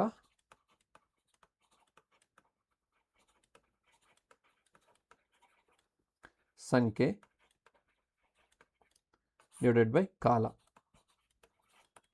ಸಂಕುಚನಗಳ ಸಂಖ್ಯೆ ಎಷ್ಟು ಕೊಟ್ಟಿದ್ದಾರೆ, 30 ಕೊಟ್ಟಿದ್ದಾರಾ, 30 ಬೈ ಟೈಮ್ ಎಷ್ಟು ಕೊಟ್ಟಿದ್ದಾರೆ, 6 ಸೆಕೆಂಡ್ಸ್. ಅವಾಗ ಏನಾಗುತ್ತೆ, 6 1 ಏನಾಗುತ್ತೆ, 5 ಆಗುತ್ತೆ. 5 ಹರ್ಟ್ಸ್ ಆಗಿರುತ್ತೆ. ಎಫ್ ಅನ್ನೋದು ಫ್ರೀಕ್ವೆನ್ಸಿ ಯೂನಿಟ್ ಏನಪ್ಪ ಅಂದರೆ ಹರ್ಟ್ಸ್ ಆಗಿರುತ್ತೆ, ನೆನ್ಪಿಟ್ಕೊಳ್ಳಿ. ಇದ್ರ ಮೇಲೂ ಕ್ವಶನ್ ಕೇಳ್ತಾರೆ, ರೈಟ್. ಸೊ ಹಾಗಾದರೆ ಆಪ್ಷನ್ ರಾಂಗ್ ಇದೆ, ಇದು ರಾಂಗ್ ಇದೆ, ಇದು ರಾಂಗ್ ಇದೆ. ಆಪ್ಷನ್ ಬಿ ಅನ್ನೋದು ಸರಿಯಾದ ಉತ್ತರ ಆಗಿರುತ್ತೆ. ಓಕೆನಾ? ಸೊ ನಿಮಗೆ ಈ ಕ್ಲಾಸಸ್ ಇಷ್ಟ ಆಗಿದ್ರೆ ಪ್ಲೀಸ್ ಡೂ ಶೇರ್ ಮಾಡಿ. ನೀವು ಮ್ಯಾಕ್ಸಿಮಮ್ ಇನ್ನೂ ರೀಚ್ ಆಗ್ತಿಲ್ಲ, ತುಂಬ ಜನಕ್ಕೆ ರೀಚ್ ಆಗಬೇಕಿದು, ಅವ್ರಿಗೆ ಯುಟಿಲೈಸ್ ಆಗಬೇಕಿದು. ಇಟ್ ಕಂಪ್ಲೀಟ್ಲಿ ಫ್ರೀ ಕಂಟೆಂಟ್ ಇರುತ್ತೆ. ಸೊ ನಿಜವಾಗ್ಲೂ ನಿಮಗೆ ಈ ಒಂದು ಕ್ಲಾಸ್ ಇಷ್ಟ ಆಗ್ತದೆ, ಪ್ಲೀಸ್ ಡೂ ನಿಮಗೆ ಸ್ಟೇಟಸ್ಗೆಲ್ಲ ಹಾಕಿ ನಿಮ್ಮ ಫ್ರೆಂಡ್ಸ್ ಎಲ್ಲ ನೋಡಲಿ. Okay, please do support. I need all your support, right? Yes.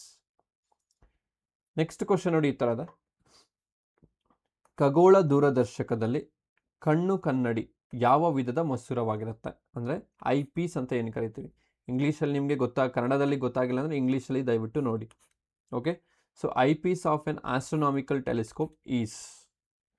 So ಏನು ಕೊಟ್ಟಿದ್ದಾರೆ, ನಿಮ್ನ ಮಸೂರ ಕೊಟ್ಟಿದ್ದಾರೆ, ಕಾನ್ವೆಕ್ಸ್ ಲೆನ್ಸ್, ಕಾನ್ಕೇವ್ ಲೆನ್ಸ್ ಕೊಟ್ಟಿದ್ದಾರೆ, ಪಿನ ಮಸೂರ ಕೊಟ್ಟಿದ್ದಾರೆ, ಕಾನ್ವೆಕ್ಸ್ ಲೆನ್ಸ್, ಸಮತಲ ಮಸೂರ, ಪ್ಲೇನ್ ಲೆನ್ಸ್, ಆ್ಯಂಡ್ ಯಾವುದೇ ಮಸೂರ ಬಳಸುವುದಿಲ್ಲ, ನೋ ಲೆನ್ಸ್ ಇಸ್ ಯೂಸ್ಡ್ ಅಂತ ಕೇಳಿದ್ದಾರೆ. ನಾವು ಆಸ್ಟ್ರೋನಾಮಿಕಲ್ ಟೆಲಿಸ್ಕೋಪ್ ಬಗ್ಗೆ ಈ ಒಂದು ಕ್ಲಾಸಲ್ಲಿ ಡಿಸ್ಕಸ್ ಮಾಡಿದ್ದೀವಿ ಡೀಟೈಲ್ ಆಗಿ. ಓಕೆ, ಸೊ ಅದು ನಿಮಗೆ ಅರ್ಥ ಆಗಿದ್ರೆ ಇದನ್ನ ನೀವು ಆನ್ಸರ್ ಮಾಡ್ತೀರಾ. ಓಕೆ, ಈ ಒಂದು ಆನ್ಸರು ಹೋಮ್ವರ್ಕ್ ಆಗಿರುತ್ತೆ.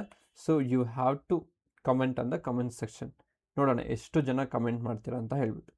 ಓಕೆ, ಸೊ ಯಾರಿಗೆ ಗೊತ್ತಾಗಿಲ್ಲ, go back, check with that question. ನಾವು ಆಸ್ಟ್ರೋನಾಮಿಕಲ್ ಟೆಲಿಸ್ಕೋಪ್ ಬಗ್ಗೆ ಮಾತಾಡಿದ್ದೀವಲ್ವಾ, ಸೊ ಇಲ್ಲಿ ನಾನು ಆನ್ಸರ್ ಮಾಡೋದಿಲ್ಲ, ಅಲ್ಲಿ ಅರ್ಥ ಆಗಿದ್ರೆ ನಿಮಗೆ ಇಲ್ಲಿ ಆರಾಮ್ಸೆ ನೀವು ಆನ್ಸರ್ ಮಾಡ್ಬೋದು ಆಗಿರುತ್ತೆ. ಅರ್ಥ ಆಯ್ತಲ್ವಾ? ಎಸ್. ನೆಕ್ಸ್ಟ್ ಕ್ವಶನ್ ನೋಡಿ, ಈ ಥರದ A sound source produce 240 vibrations in 12 seconds. 240 vibrations in 12 seconds. Its frequency. Again they are asking about frequency. ಒಂದು ಧ್ವನಿ ಮೂಲವು 12 ಸೆಕೆಂಡ್ಗಳಲ್ಲಿ 240 ಕಂಪನಗಳನ್ನು ಉಂಟು ಮಾಡುತ್ತದೆ. ಸೊ ಟೈಮ್ ಎಷ್ಟು ಕೊಟ್ಟಿದ್ದಾರೆ? 12 ಸೆಕೆಂಡ್ಸ್ ಕೊಟ್ಟಿದ್ದಾರೆ. ಕಂಪನಗಳು ಎಷ್ಟು ಕೊಟ್ಟಿದ್ದಾರೆ?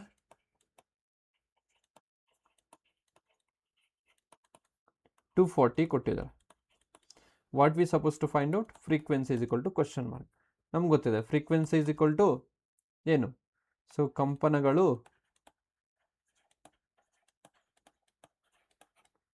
ಬೈ ಕಾಲ. ಸಬ್ಸ್ಟಿಟ್ಯೂಟ್ ಮಾಡಿ ಆನ್ಸರ್ನ ಕಮೆಂಟ್ ಮಾಡಿ. So it is also kind of home work. Substitute ಮಾಡಿ ಆನ್ಸರ್ನ ಕಮೆಂಟ್ ಮಾಡಿ. ಸೊ ಇಲ್ಲ ಸರ್ ಸಿಂಪಲ್ ಇದೆ, ನೋ ನೀಡ್ ಟು ಕಮೆಂಟ್ ಅಂದರೆ ಆ ಥರ ಬೇಡ, ಎಲ್ಲರೂ ಕಮೆಂಟ್ ಮಾಡಿ ನೋಡೋಣ. ನಿಮ್ಮ ಒಂದು ಪ್ರೆಸೆನ್ಸ್ನ ಇಲ್ಲಿ ತೋರಿಸಿ. ಓಕೆ, ಅರ್ಥ ಆಯ್ತಲ್ವಾ? Yes. This is all about today's class ಇಷ್ಟ ಆಯಿತು ಅನ್ಕೋತೀನಿ. ಪ್ಲೀಸ್ ಡೂ ಕಮೆಂಟ್ ಮಾಡಿ, ಶೇರ್ ಮಾಡಿ, ಸಬ್ಸ್ಕ್ರೈಬ್ ಮಾಡ್ಕೊಳ್ಳಿ, ನಿಮ್ಮ ಫ್ರೆಂಡ್ಸ್ಗೆಲ್ಲ ಶೇರ್ ಮಾಡಿ, so that they'll get benefited from all this free content. ಇದೊಂದು ಫ್ರೀ ಕಂಟೆಂಟ್ ಇರುತ್ತಲ್ವಾ, no need to pay anything, no need to pay download anything. So just ಯೂಟ್ಯೂಬ್ಗೆ ಬನ್ನಿ, ಆರಾಮಾಗಿ ಕಂಟೆಂಟನ್ನು ನೋಡಿ ತಿಳ್ಕೊಳ್ಳಿ. Okay, thank you. See you in the next class.